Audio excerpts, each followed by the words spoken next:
Hello guys! Ako po si Manay. Welcome po sa aking YouTube channel. At papakita ko po sa inyo yung aking mga niluluto everyday. Katulad po nito. Ayan po guys. Yan. Nakaready na po yung aking mga gagamitin. At ito po, nagpa-fried na rin po ako ng sibuyas. Yan.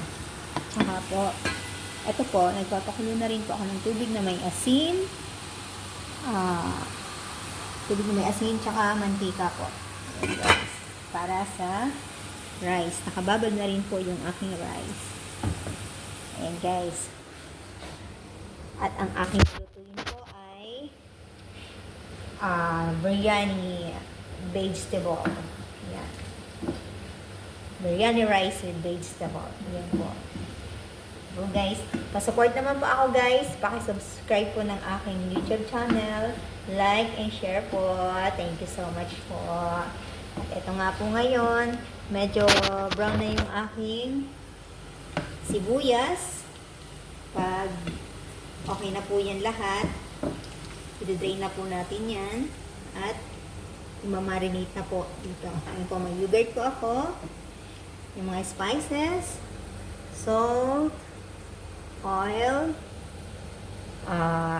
tomato, blended ko po yung tomato, tsaka po yung mixed vegetable, at ito po yung tomato, at coriander po. Guys, medyo brown na po yung aking sibuyas.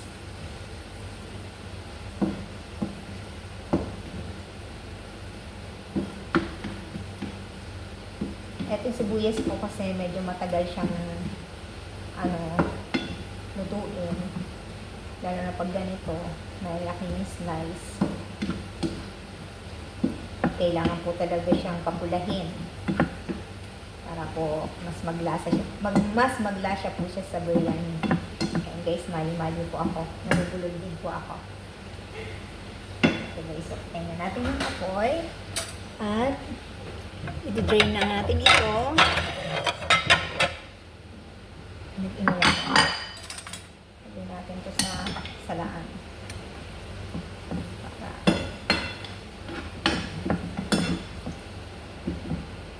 Guys.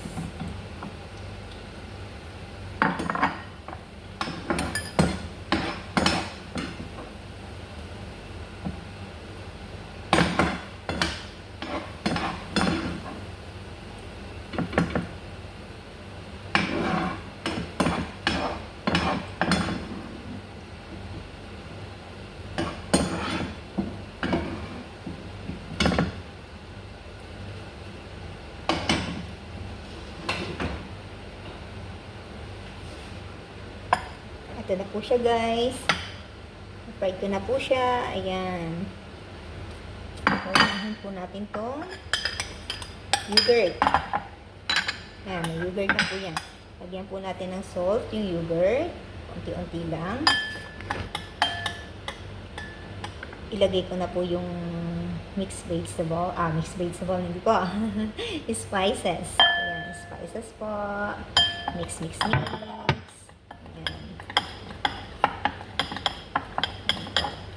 Ayan po guys, oh. And then, ayan, isa po siya ng mga guys.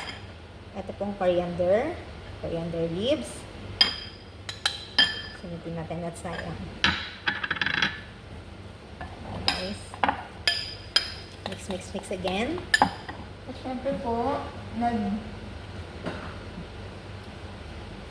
nag-melt po ako ng cubes.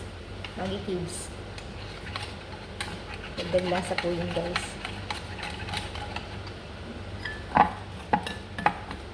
After po nito, yung tomato po.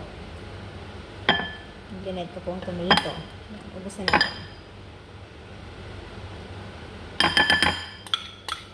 Ayan, ako po guys, pagka ganito, talagang sinusunod ko talaga kasi mahihinayangin po ako. Mix again. Ayan po. At ilagay na po natin yung mixed vegetable.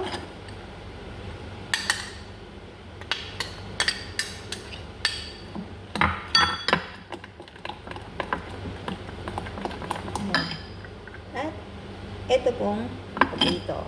Yan. Yan guys. Siyempre po,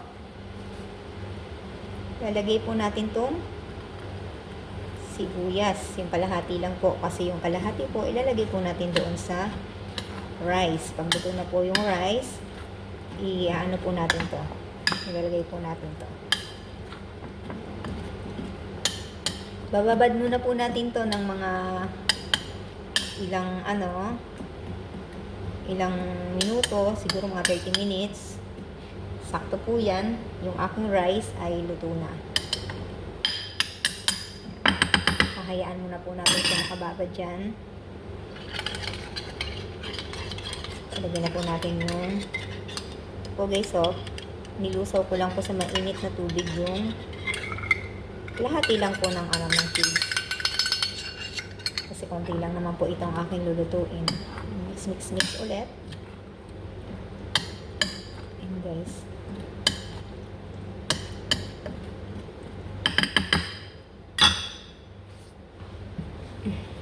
ayan na po guys. Mamaya po natin yan ipagpapatuloy dahil hindi pa po luto yung rice. At habang nag-aantay po ako, syempre po, gagawin ko po yung ibang dito sa kusina, ibang gawain ko po. Bye! Abangan po mamaya!